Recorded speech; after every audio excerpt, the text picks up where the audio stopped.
I don't believe we're going to get rid of the Westphalian state. I think the state is, for the foreseeable future, barring certain climate change effects, the state is with us as a ruling institution. The question is, can we domesticate that state, or will it domesticate us?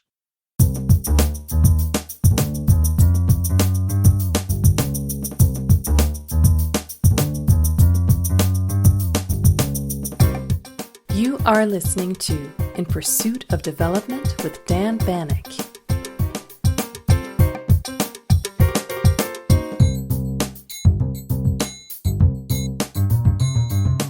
I've been very lucky to learn from many great scholars, individuals who've excelled in their professions and have become world famous. But for me, one stands above the rest because he's not just an excellent scholar, but also one of the nicest people I know. James C. Scott is the Sterling Professor of Political Science and Professor of Anthropology at Yale University, where he also co-directs the Agrarian Studies program. Jim's research concerns political economy, comparative agrarian societies, theories of resistance, peasant politics, revolution, Southeast Asia, theories of class relations, and anarchism. Indeed, his work crosses disciplines, shaping political science, anthropology, and history. With path-breaking books such as The Moral Economy of the Peasant, Weapons of the Weak, and The Art of Not Being Governed, Jim Scott has for long been a key figure in Southeast Asian studies and in the comparative study of agrarian societies, peasant politics, and resistance studies. For generations of students who have been taught by him, he's more than just a super famous scholar. He's someone who is easy to talk to and who spends a generous amount of his time in the company of students, interacting with them over dinners and lunches, and conveying a genuine interest in the work done by others, including young students and junior scholars.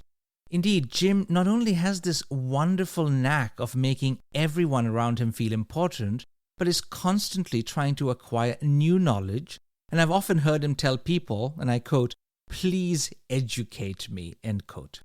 So it is not surprising that a New York Times article about his work once had the title, "Professor Who Learns from Peasants." I've been extremely fortunate to have known Jim for many years. I first met him in the late 1990s when I was a doctoral student, and he was later part of my PhD commission in the early 2000s, and since then we've kept in touch and met in many parts of the world. My family and I have particularly enjoyed Jim's generous hospitality on his 46-acre farm in Durham, northeast of New Haven, and I've had the pleasure of staying in his beautiful farmhouse built in 1826. Jim loves raising animals, and on occasion has described himself as a mediocre farmer, a mediocre sheep raiser, and a mediocre beekeeper. In this conversation, Jim and I focused on a selection of his books, including Seeing Like a State, which is a magisterial critique of top-down social planning, The Art of Not Being Governed, which highlights the crucial functions of places of refuge from the state, and his latest book, Against the Grain, which provides a deep history of the earlier states. He is currently writing a new book on the Irrawaddy River, in which he argues that engineering and damming show how humans work, violate nature's traffic, and how humans shape land. We discussed how states can be distinguished from civilizations, the role of the state in economic development, why people flee from the state, how best one can distinguish between a thick Anthropocene and a thin Anthropocene, the necessary conditions for the development of early states and why these states broke up, and finally, the fight to restore democracy in Myanmar. I hope you enjoy our conversation.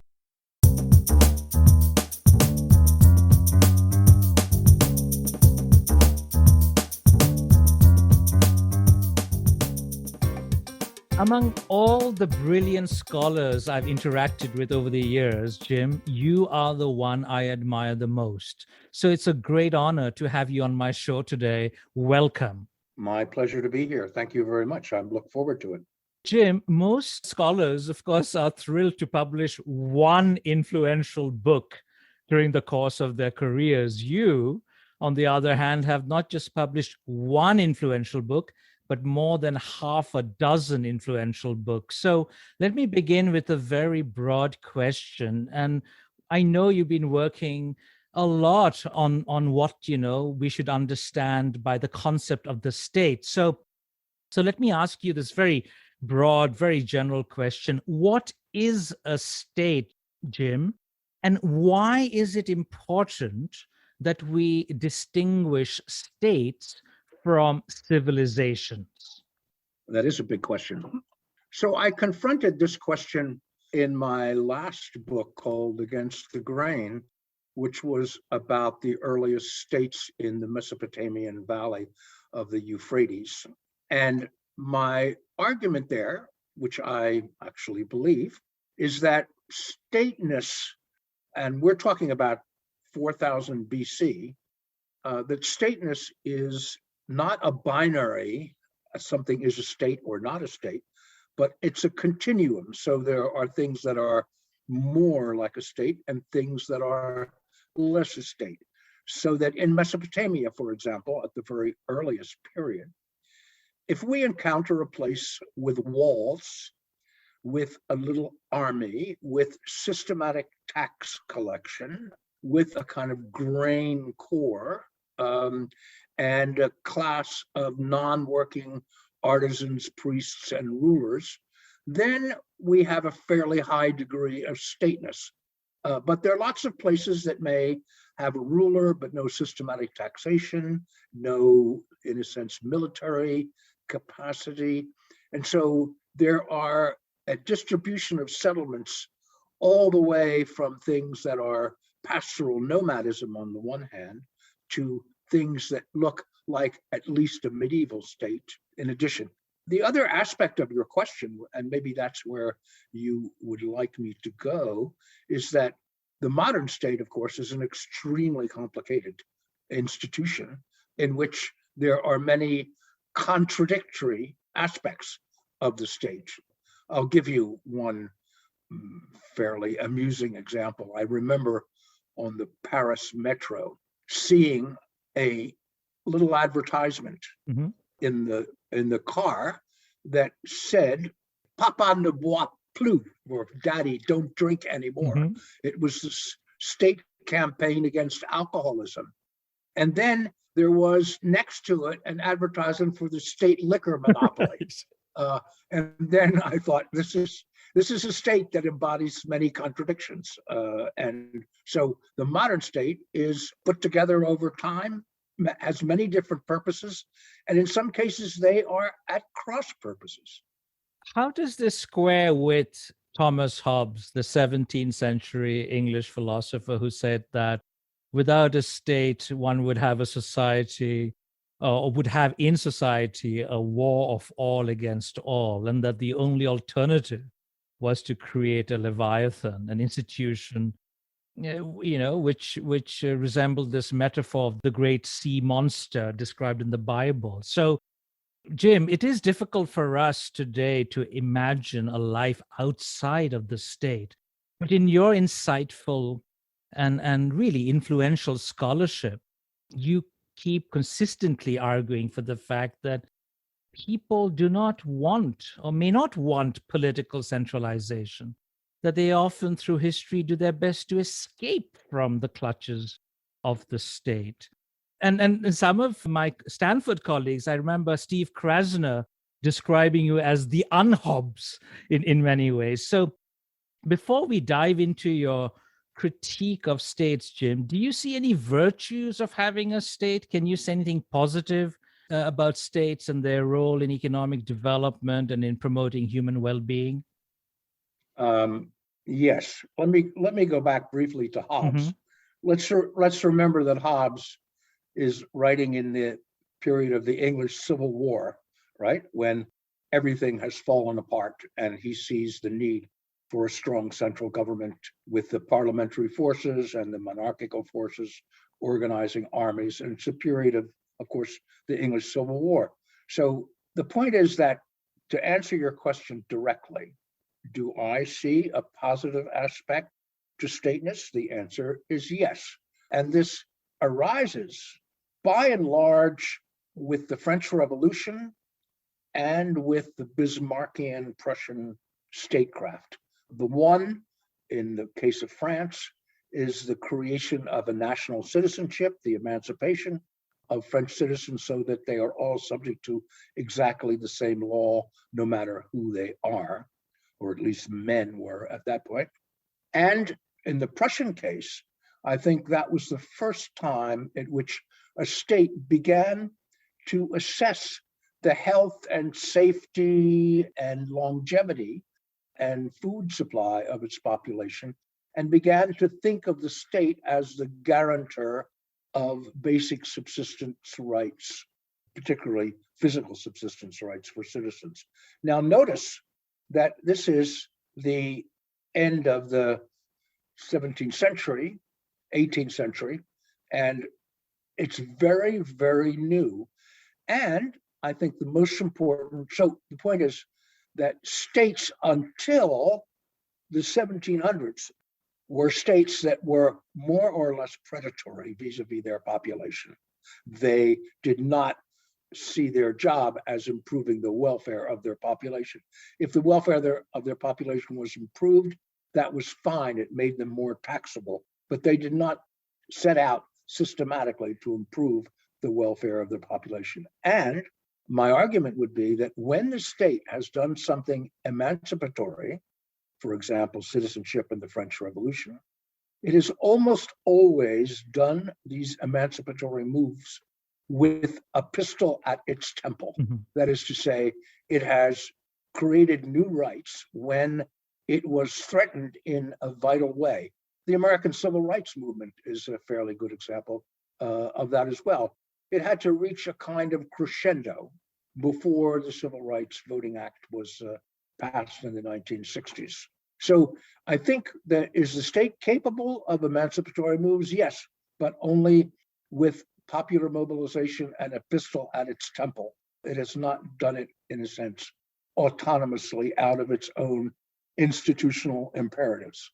Yeah, because in recent years, there's been this new wave of interest, right, in examining the role of the state institutions in promoting growth, socioeconomic and political development.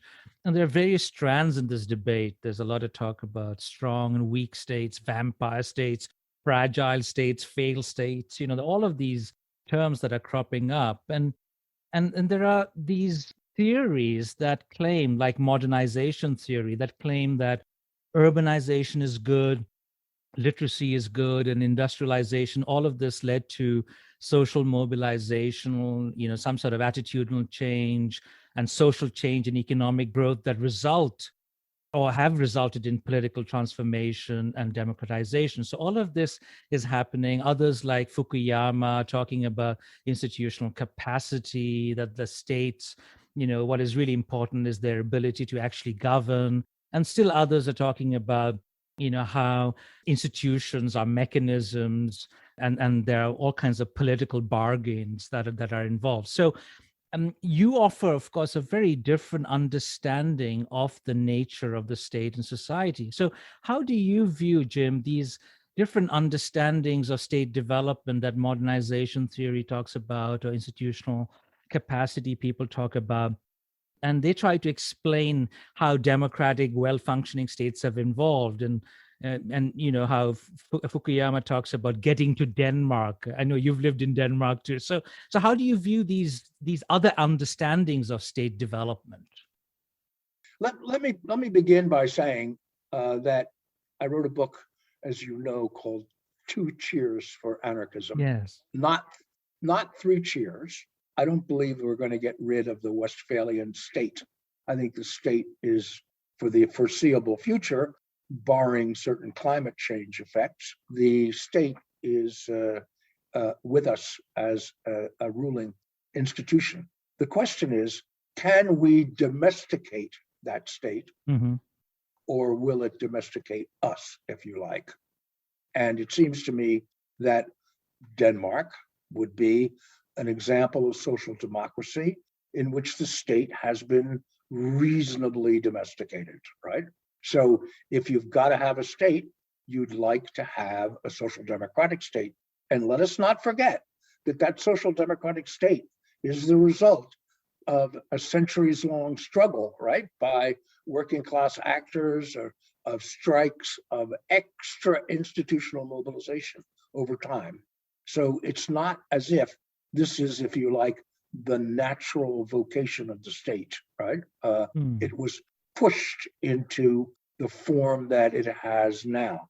So if we're going to have states, let's have social democratic states that are relatively more humane and see the welfare of their population as one of their major objectives, providing the pressure is kept on. The other thing that the Westphalian state has done, so let's go back to the French Revolution. It is true that the French Revolution brought the idea of equal citizenship of adult men, of course, as an emancipatory move, and replaced the estates and the feudal lords and aristocrats and the domination by clerics and the feudal orders. However, notice also that the Napoleonic state, having universal citizenship, was also the first state to institute universal conscription. And the invasion of Russia, the invasion of the rest of Europe, and of Spain and so on, it was the first time you had universal conscription and warfare of this kind of enormously mobilizing, with this enormous mobilizing capacity of the state. So in that sense, the French Revolution is an ambiguous achievement in the sense that it also provided for a kind of intrusion into the life of each and every individual and the control of their life and conduct and universal conscription. So it's, if you like, it's an ambiguous achievement, not without its pessimistic side as opposed to its optimistic side. The other thing that the state has done, of course, is that historically, the technology at the disposal of the state was not so much greater than the technology at the disposal of ordinary citizens in their villages and towns. And that's why, of course, we had lots of city-states that for a long time could hold their own against larger monarchical regimes. However, the state acquired over time a set of techniques, many of which I try to detail in Seeing Like a State, that allow it a kind of granular control over its population by things, modern things such as identity cards, cadastral surveys. That is to say, the state not only has the informational technology, and here I'm talking about even the 19th century state, let alone the sort of modern, super modern state we've gotten in the last several years, but it also has a asymmetrical command of the use of force, forms of prison, incarceration, etc., martial law, and so on, that allow it to dominate a population should it choose to do so in a way that was impossible historically. Now, going on too long, but for people who would like to see this in operation today, all they have to do is to look at the Burmese military and their response to their effort to overturn the election of Aung San Suu Kyi, and the way in which they have repressed or have attempted to repress the huge outpouring of nonviolent resistance with actually execution-style repression of simply killing people all over the country when they gather for their nonviolent demonstrations. Now, that is a kind of, including bombing of ethnic minority areas where people are fleeing to. So this is, if you like, a kind of asymmetrical power that the state did not have 3 centuries ago that it has now.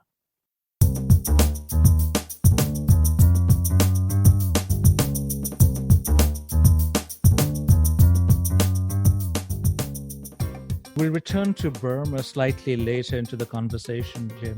Sure. And, I've been very lucky to have received one of the first copies of Seeing Like a State. We were office neighbors for a while, and I cherish that book that you gave me. Just to continue in terms of the argument in Seeing Like a State, Jim, you argue, of course, that in order to control society in the manner in which Hobbes envisioned the Leviathan, states by their nature want to make everything legible. That's just what you were mentioning. And in doing so, in making everything legible and standardized, the attributes of states are in fact oppression, slavery, hierarchy, arbitrary power, disease, war, all the bad things that make life nasty, brutish, and short. So in trying to, of course, establish control, states have an understanding of what is control, the kind of information that they require from society or the territory that they occupy. And you, in the book, in Seeing Like a State, you make the argument that states often launch many projects that can be disastrous.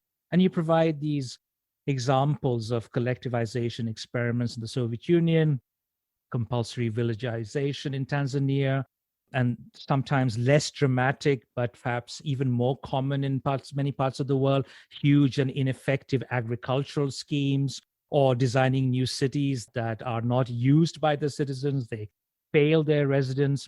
So my question is, how does this kind of legibility of a society that gives states the capacity for large-scale social engineering, or what you term as high modernist ideology, when does this kind of attempt at high modernism become counterproductive? So what I'm trying to get at is, are these large-scale social engineering projects, are they doomed from the very start? No, I don't think they are. And I think that the project of legibility has two aspects. One of them, it's not so much highlighted in the book, but something I've come to develop later as I think about these issues further, is that one of the objectives of the state is to stop movement. That is, the state has always been the enemy of people who move around, whether they're gypsies or wandering Jews or pastoralists or hunters and gatherers. And so the effort to fix residences and to have people, if you like, settle in legible settlements with an address. And this goes also to property relationships, the idea of the cadastral survey, where each plot of land is associated with an owner, who of course is responsible for the taxes. And I would extend this effort to stop movement even to what states have done to rivers, which is to say, make them into canals or dam them up so that produce hydroelectric power. And they, in many cases, states have taken very complicated systems of forestry, systems of agriculture, and riverine systems, and tried to reduce them to a single function, and therefore violate many of the sort of ecological rules by which we don't understand entirely, and which we're unable to control. And that's one of the reasons for the surprising effects that were not intended, but have often destroyed those schemes. The legibility capacity of the state ought to be seen as a capacity that is in many cases neutral. It depends what you do with it. So that if, for example, let's take the Danish or Norwegian state, which would have a very high capacity, right, for understanding their population. Let's imagine that everyone who was, blind in one eye, there was a new technology that made it possible for people to have a kind of operation that would restore their vision in both eyes. Well, the Norwegian or Danish population governments would be able to specify the address and location, identity card number of all those people who were missing an eye, and would then be able to identify them and provide them with exactly the medical help that would restore their vision. In the same way, it turned out that in the Dutch case of the Second World War, the Dutch had such a minute mapping of surnames and addresses in Amsterdam that one could identify exactly those blocks where there was a large Jewish population. And the German, under the occupation, the German and their collaborators among the Dutch were able then to surround precisely those blocks where most of the Jews lived and to send them to the death camps, right? Now, that knowledge could have theoretically been used to help all of the Jews escape to the boats and take them to Denmark and Sweden and so on, right? So it was a capacity that in this case was used to destroy the Jewish community in Amsterdam, but it could have been used, right, to rescue them as well. So this legibility capacity is a capacity that can be used for good or evil. And I think the thing to remember is that when we're dealing with the engineering of natural systems like rivers and agriculture and forestry, the effort, in a sense, to turn them into what I call single commodity institutions is likely to violate the ecological processes by which they operate and to end up having terrible side effects that we didn't intend. Now, I've gone on a bit too long, but the what I call, if you like, muscular high modernism, that tends to happen when you have a society that has either, as a result of war, international or civil war, is destroyed in many respects, in which you have an authoritarian elite that thinks it has the technical answers to all of the social problems and problems of governmentality, and that is able to impose its will without any pushback from the population. That's when you get, for example, things like the Great Leap Forward that took 35 million lives in China. That's where you get the collectivization in the 1930s Russia, that there's a debate about how many people died, but we're talking at least 15 to 20 million people as well. So it's only in special circumstances where you have untrammeled power of an authoritarian kind and this idea that there is a single administrative scientific answer to every human problem, that you get the most destructive forms of high modernism. Particularly lethal combination would be legibility, high modernism, an authoritarian state, and a civil society that just doesn't have the ability to resist any of these ambitious plans. Is that correct? Yes, and the other thing to add here, I think, and this is something that I learned as a result of doing the research and writing Seeing Like a State, and it's why I use the verb to see, and it is the confusion between visual order and working order. And I think one of the mistakes of modernism is to imagine that visual order is the same as efficiency and working order. And so, for example, it's, I think, almost diagnostic that people who are town planners, they build little models like toys that we can look down on. And our view of these towns, right, is then the same view of someone who would be in a helicopter above them. Well, the fact is that most people don't experience the city from a helicopter. They experience it, right, on the sidewalk or in their apartment or shopping and so on. And so already in a sense, the magic of architecture is to give you this view of visual order. And the same is true, for example, in West Africa, when the British, in their colonies in West Africa, the traditional form of agriculture in West Africa was often what's called relay cropping, which we had 2 or 3 different crops on the same field at the same time of different maturities. And it looked like a mess to the English, who were used to monoculture and single crops in rows.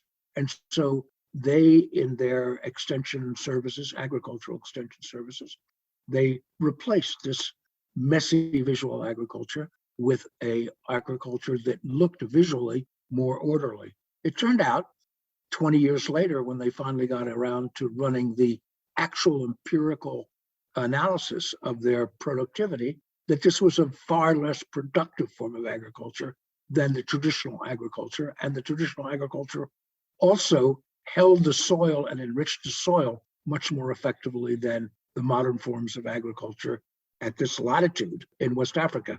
So the point is that what was, rather than doing scientific research and being truly rational about it, the British confused visual order with working order. And the two can never be assumed to be the same unless empirical and research examination shows it to be the same.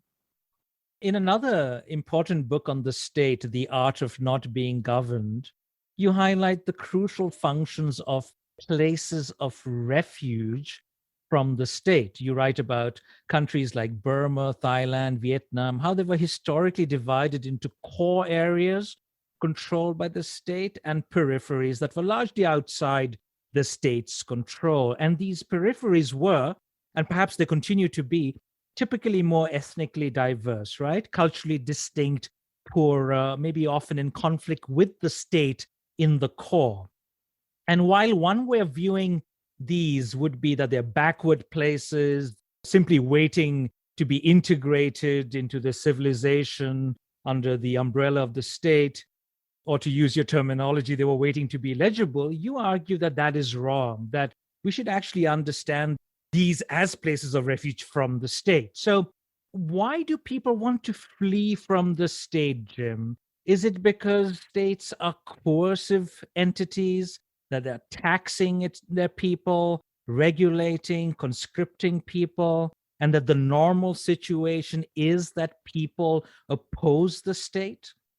Again, the argument in The Art of Not Being Governed, I try to make explicit that after, roughly 1950, this argument no longer makes much sense in much of Southeast Asia, because the state, thanks to road building, dynamite, earth moving machine, and reinforced concrete, is able to extend its reach to the border, so that there are exceptions to this, but the state is much more effective in controlling the entire territory. And the state also realized that there are lots of valuable minerals and timber and gems and so on that can be extracted from these areas, not to mention hydroelectric sites. So my argument is meant to be an historical argument for the last 2,000 years, rather than an argument of contemporary Southeast Asia. Now, remember that the states that we're dealing with are not the Danish welfare state in this period, this early period, but these are what I call paddy states, that is to say, wet rice agriculture states, where usually along a river or near the coast, that have a large population growing rice, producing a surplus that can be appropriated by an elite. Now, all of these areas had the problem of maintaining their population.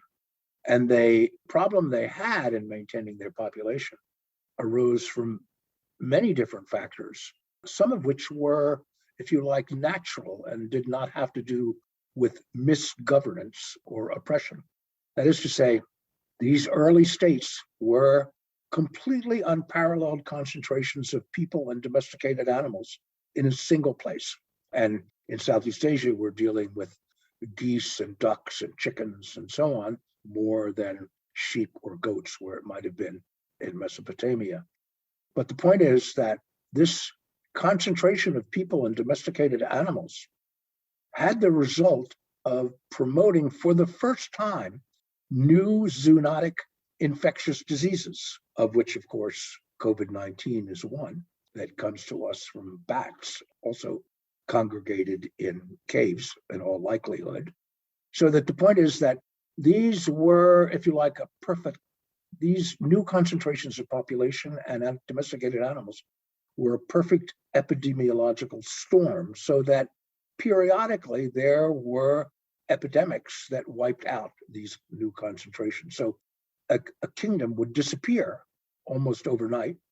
And it was probably because people were killed by infectious diseases, or an infectious disease broke out and everybody scattered into the countryside. So the idea that, first of all, we have to see early states as a kind of accordion. That is to say, you get times of concentration and times of dispersal. And some of that has to do with disease. In addition, the early states, of course, were systematic collectors of taxes. They, unlike people who lived in the hills, they were subject to conscription. So they took their grain, they took their bodies, forced them into unfree labor very often, so that you have, in a sense, if you like, a set of state oppressions that often cause the population to flee. And so the major trade item in Southeast Asia was actually slaves, of the effort to gather people from areas that were sparsely populated and to concentrate them into these towns and early states. My argument is that we should understand that the hills are largely, not entirely, but largely populated over 2,000 years, not by the so-called barbarians who were never civilized, but by people who ran away from states because of disease, conscription, taxes, oppression, and so on. And that this happened repeatedly over time. And the result was exactly what you pointed to in the hills, which is the complicated linguistic and cultural mosaic that one finds in the hills. And that's the result of people coming over time, over long, long periods of time, fleeing from one regime to another, from different places. And that's what makes for, if you like, the very complicated anthropological mosaic that are the upland areas of Southeast Asia.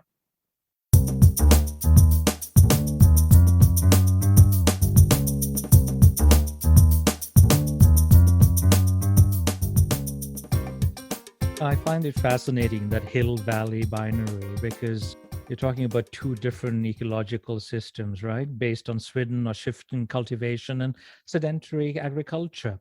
But what I also find fascinating in that book, Jim, is that these zones, these hills and valleys, they're not mutually exclusive, right? That they're actually interdependent, that maybe many valley people are actually ex-hill people, and many hill people are ex-valley people, with regular movement between these ecological or eco-political systems. That's a very important observation. And in fact, I think the narrative of civilization, even in Mesopotamia, is this idea that once you have towns and cities and states, everybody is flocking to them. And what they miss is that they're just as frequently dispersing from them for one reason or another, so that you have this movement back and forth over time of people who move to towns when things are peaceful and trade is buoyant and there are opportunities, the bright city lights without the electricity, and those periods when there's excessive taxation, epidemics, maybe warfare as well as conscription, when people are fleeing from the state. So you're absolutely correct, and it's very important. The people basically in the lowland areas, the state areas, what I call state space, tend to regard the people in the hills as always and ever different, right? Mm-hmm. And having always been there, when in fact people are moving back and forth over time in actually quite substantial numbers. Jim, I mean, in terms of the core propositions in The Art of Not Being Governed, one aspect, of course, where there's considerable agreement is that the state is a coercive apparatus organized around war and slavery. And a lot of people have been talking about that. But the other aspect of your book, which is really the most fascinating one, the attraction of escaping from the state unlike the state as a coercive apparatus aspect, this second aspect of escape has not really received much attention from other theories like modernization theory. Why is that the case? Why has it been overlooked? Oh, I think because our standard civilizational narrative is a one-way narrative, right? And in fact, in the recent past, of course, it has been a one-way narrative. I mean, your choice in the hills of Southeast Asia is to try to get, you can't get away from the government entirely. Your job is to get as much from the government and give as little to the government as possible. Your earlier remark also deserves emphasis, which is that the hills and valleys are economically dependent upon one another. That is to say, because they exist in quite different ecologies and different zones climatically in terms of altitude, in terms of the products. One is if you like, the upland watershed periphery, and the other the lowland seacoast floodplain. They're natural trading partners. And so they are, if you like, joined at the hip in terms of needing one another, in terms of the goods that they can share and exchange. The example of this in Europe, of course, would be all the Celtic settlements on the fringe of the Roman Empire that tried to control trade into the Roman Empire. And so you had, in a sense, the Celts, who were a culture without a state. That is to say, the so-called oppida, which were their trading towns at the periphery, were meant to dominate trade, usually along a river route into the Roman Empire. And the Celts, in a sense, never had an empire of themselves. They were what Tom Barfield calls shadow empires. That is to say, they were parasitic on the Roman Empire and made their best of the trade that went in both ways. The other thing I should pay tribute to my intellectual mentor. I never met him, Pierre Clastre, who was a French anthropologist who worked in South America. And he wrote a book called La Société contre l'État, Society Against the State. And then his insight, which has since been borne out, I think the book was published in the 50s, was that groups in South America that were seen as Stone Age people who never made the transition to the Bronze Age, for example, the Yanomamo, the Siriono, the Guarani. His argument was that these were people who had practiced agriculture and who, because of their fear of forced labor in the Spanish settlements and the disease in Spanish settlements, ran away. And they moved to hunting and gathering and foraging in order to get away from the state. So they were, if you like, barbarians by choice. It's called secondary primitivism by some people. That is to say, their choice of subsistence was a political choice to put themselves outside the power of the states. And he argues they had social structures that prevented states from arising among them as well, not just from avoid being dominated from the outside, but to prevent states and big men from arising within their own group as well. I was wondering, Jim, in relation to your latest book, Against the Grain, that maybe one reason why some of the other theories don't seem to give much importance to these strategies of fleeing the state is that the role of the state is typically exaggerated because we tend to rely on written documents that are invariably state-centric. So tax records, as you've pointed out, is a case in point, and that non-state history is often overlooked. Would you agree? I would agree enthusiastically. That is to say, somehow, because we are, if you like, we work in literate societies where writing and publishing are given pride of place, there is this inclination to always downgrade oral sources over written sources. Right. When in fact, the written sources, they were, of course, produced at a particular time for a particular reason, often a very narrow set of purposes, perhaps to justify a monarchical genealogy that was itself largely invented, perhaps to make a claim politically against another competing state, and so on. And we take, if you like, oral epics like the Iliad and the Odyssey that were bardic traditions. We take them much less seriously. And of course, we only take the Iliad and the Odyssey because it's taught as a written text to us. But we should take oral traditions absolutely. They are no less credible and just as credible as the written sources that the state produces in its religious and tax and administrative documents. And let's not forget that this is something I discovered in the Mesopotamian work, that for 500 years, writing in cuneiform was essentially a tax collecting technology. And only after 500 years was cuneiform changed enough so that it could represent spoken speech. But that's half a millennium when it was simply a tax collecting technology to keep records.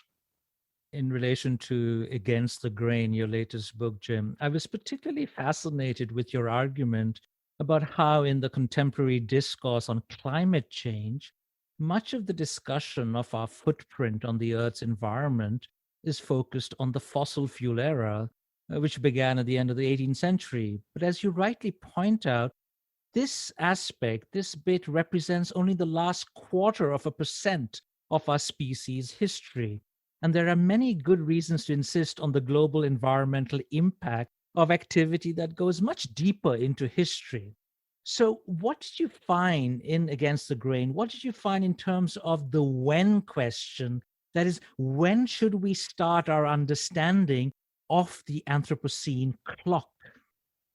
Well, I know that the International Society of Geologists are consumed with since they require, if you like, at best, a worldwide strata that's detectable scientifically. They want to start the Anthropocene with the beginning of the nuclear tests, I think, in the 1940s, because there's a layer of strontium-90 or whatever the fallout are from the earlier tests that can be detected worldwide as a precipitate in this period. That happens to be a affectation of the geologists, I think. And I know that in a sense the fossil fuel era is often called the Great Acceleration.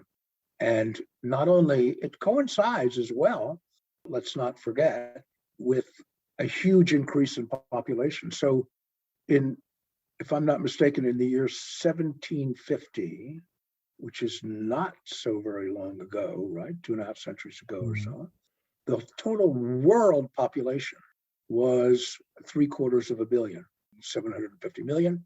It is now almost 8 billion, right? So in a sense, this great acceleration is an acceleration of population, of fossil fuel, of forms of nuclear energy, and so on. What I do, partly because in that book I'm trying to deal with early agriculture, I identify the era in which humans begin systematically to use fire. And that, incidentally, is even before Homo sapiens. That's Homo habilis. And then the agricultural revolution, which changes a lot of the landscape. But it's a very slow process over time, not because agriculture and fire don't do a lot of landscape transforming. Their effect is to transform landscapes in a massive way. But the population of Homo sapiens was so small that even using these technologies, it didn't have outsized impact on the Earth as a whole. And so I call this the thin Anthropocene, as to be compared with the thick Anthropocene that begins somewhere around the time of the Industrial Revolution. And it seems to me exactly when you want to start the clock is, it may be a fun as a parlor game, and interesting to speculate on, but I think those quarrels are rather stupid, shall I say.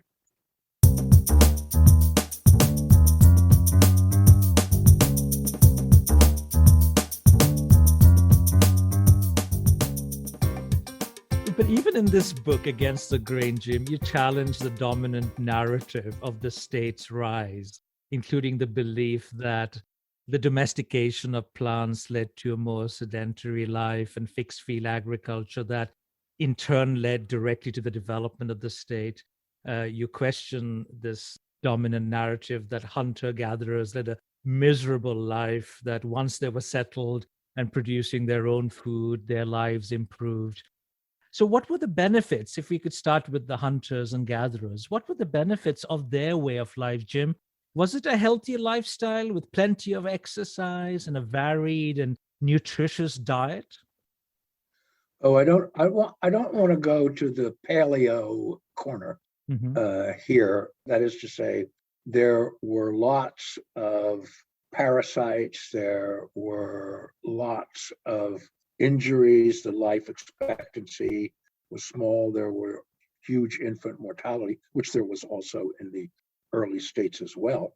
But I do not want to over romanticize, and there was quite a bit of violence as well. Right. But the things that ought to be said about hunting and gathering and foraging were that our mistake, I think, is to imagine a hunter and gatherer getting up in the morning and going out into the forest to try to find something to eat. You're kind of one day away from starvation and trying to trap something, hunt something, spear something, grab something that will get the calories to get through the day. That's a completely mistaken view of hunting and gathering. So what happens, in fact, the way to think of hunting and gathering for modern people who haven't done it, which includes me, is that to think of the salmon runs in the Pacific Northwest. That is, there 2 or 3 weeks when the salmon are running up the river on their migration. And if you can control the bottleneck along one of these rivers, the Columbia River, for example, you can gather in a very short period of time the protein that will last you for the rest of the year. In Mesopotamia, there were gazelle migrations, annual gazelle migrations. And so by moving brush and creating a kind of artificial funnel, they could, during these migrations, they could funnel the gazelle migrations into a killing area where they could get enough meat that they could dry and salt for much of the rest. And knowing the pulses of ripening of fruits, of nuts, right, of migrations of birds who after a long migration could just be beaten to death where they settle. The point is that by timing their interventions with the natural migrations of game and prey, they were able to work relatively little. In Mesopotamia, we forget that 6,000 years ago, the sea level was 300 feet higher than it is today, and that this was a wetland. It was not the arid zone we think of today. And there was seasonal fresh grass on which animals could be pastured. And when the rains came, you could navigate and travel substantial distances. So you had, in a sense, a rich biosystem that was very abundant and required relatively little work. Even today, people who study hunters and gatherers realize, this is Marshall Solon's work called Stone Age economics, argument that hunters and gatherers today only work like less than 50% of the time to fulfill their subsistence needs. Of course, they're not buying refrigerators and BMWs either. Right. But Jim, in this latest book, of course, one of the many interesting questions you try to address is how early states actually managed to assemble, hold, and augment their subject population. And so, it would be perfectly natural for me to ask at this stage, what you think were the necessary conditions for the development of these early states? they all had the problem of epidemics that I pointed out, You're right. and they had the problem of crop failures. So the problem of epidemics, by the way, was not confined to human beings. It was confined to flocks of sheep and goats as well, and cattle. By grouping them together, you also had an epidemiological perfect storm. And by concentrating particularly on one grain, or in this case, 2 grains of wheat and barley, you had many more crop diseases because the diet was narrowed compared to the hunting and gathering diet. So it had the basic staples of wheat and barley that dominated it. And so you had crop diseases, flock diseases, and human diseases that could decimate a particular little state and cause people to die or flee. The result of this was that there was a leaking of population away, high mortality rates, and if the crops failed, you had a hemorrhage of population. So all of these early states had a population problem, and they all solved it by wars of capture. That is to say, it was something of a surprise to me to realize that almost all the wars in classical period were wars of capture rather than wars of territorial aggrandizement. That is to say, the idea was to grab people and bring them back and settle them down in a place where they could produce.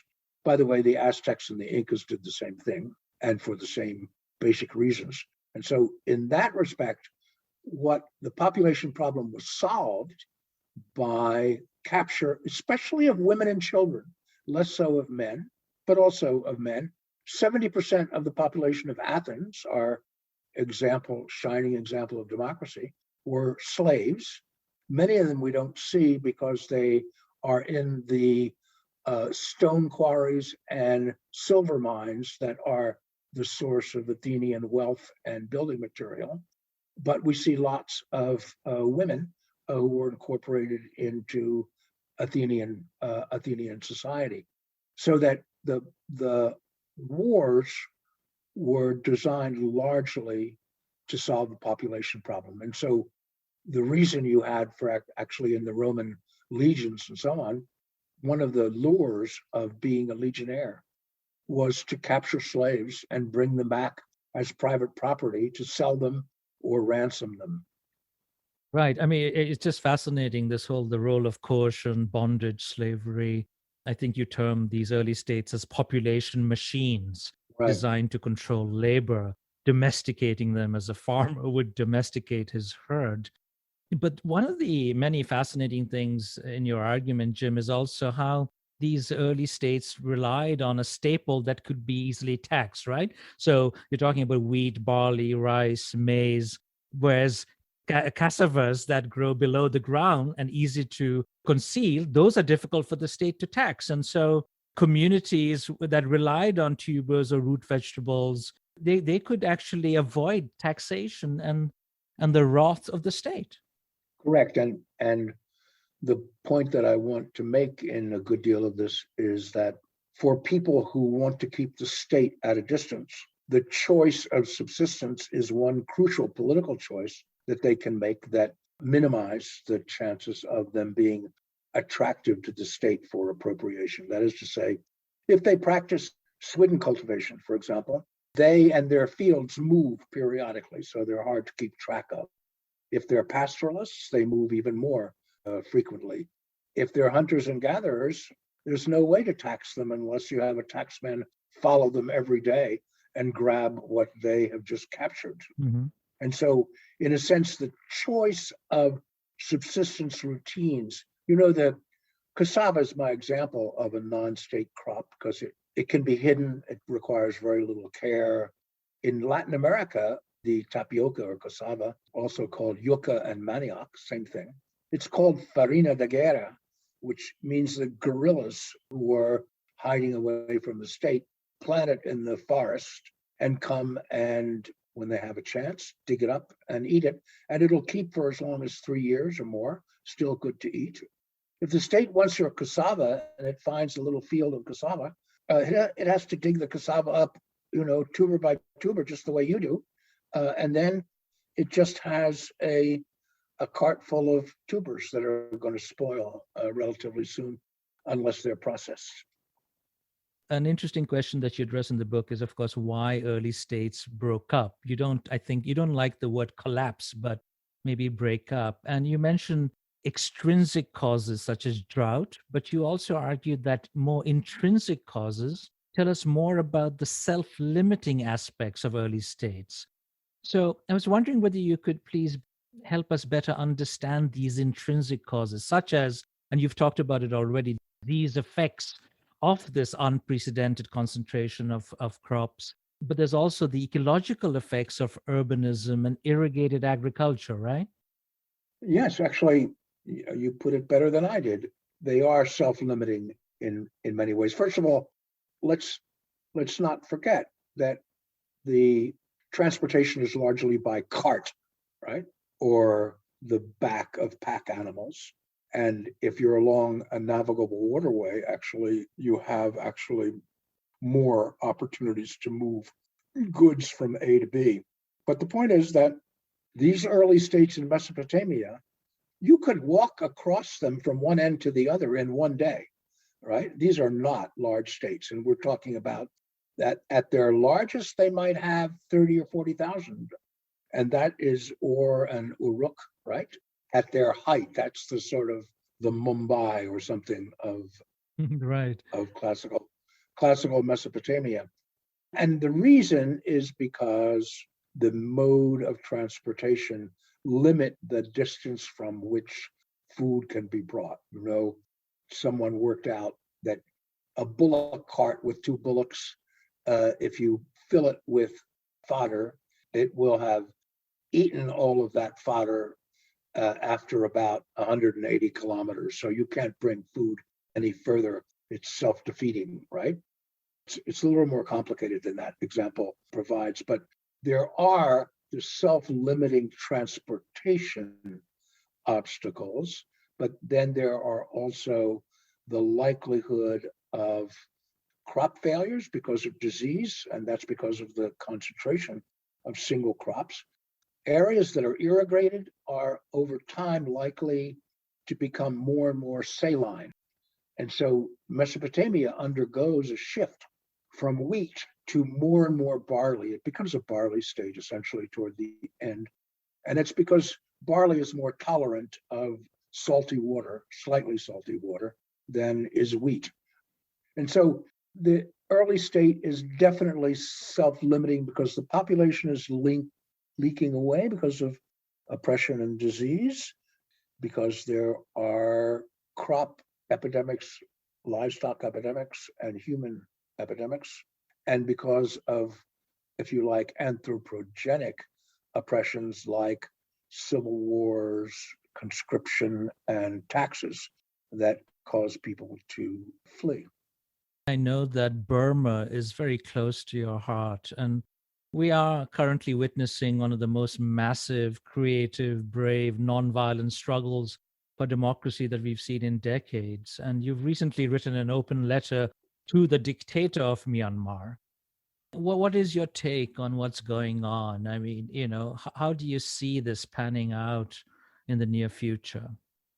First, I want to emphasize just what you said, that even compared to Hong Kong, this is the most massive, nonviolent, democratic movement and durable, lasting against pressures of just brutal execution by military force, lasting now more than 2 months. So it's an extraordinary thing, and I wish the international community were more cognizant of the fact that this is a quite exceptional democratic movement, and it comes after only less than a decade of a relatively open Burma with media and so on. So it's quite extraordinary. I'm rather pessimistic about how this turns out because, the way I put it, the regime has more bullets than the population has bodies, if it comes to that. And so I worry that it will be successfully repressed, although one of the results is that this will then be a regime in a military that has lost every last shred of legitimacy. It is hated pretty much universally by the entire population. And so it will be a regime that will have to rule a totally opposed population that holds it in contempt by simple brute force. I want to also mention, by the way, if I may, on your podcast, that a number of us in an effort to strengthen the strike of public sector workers, doctors, nurses, teachers, railway workers, and so on, we have a website on which we've raised money that give them subsistence support so that they can continue the strike. And that is, the website is, in one word, mutualaidmyanmar.org. And we've already sent something like $200,000 to help support the strikers in Burma. We're also thinking of maybe one of those situations like Chile in the 70s after Allende was assassinated, in which it will be important to find a temporary refuge for scholars who are in hiding or running away to Thailand, to find a place where they can continue their work and activity and scholarship in safe places until it's possible for them to go back to a freer society. I've learned so much from you, and I'm extremely grateful for your friendship. And thank you so much for everything you've done for me. And thank you so much for coming on my show today. I haven't done very much for you, and I've learned a lot from your own work as a brilliant extension of Amartya Sen's work and following it meticulously. And so I treasure our friendship as well and hope that it'll be possible to meet in the not too distant future in person.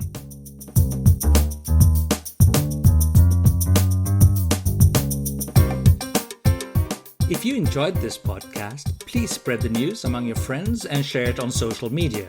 The Twitter handle for this podcast is GlobalDevPod.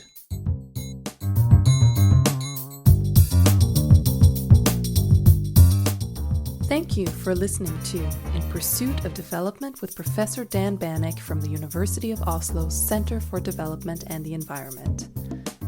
Please email your questions, comments, and suggestions to inpursuitofdevelopment@gmail.com.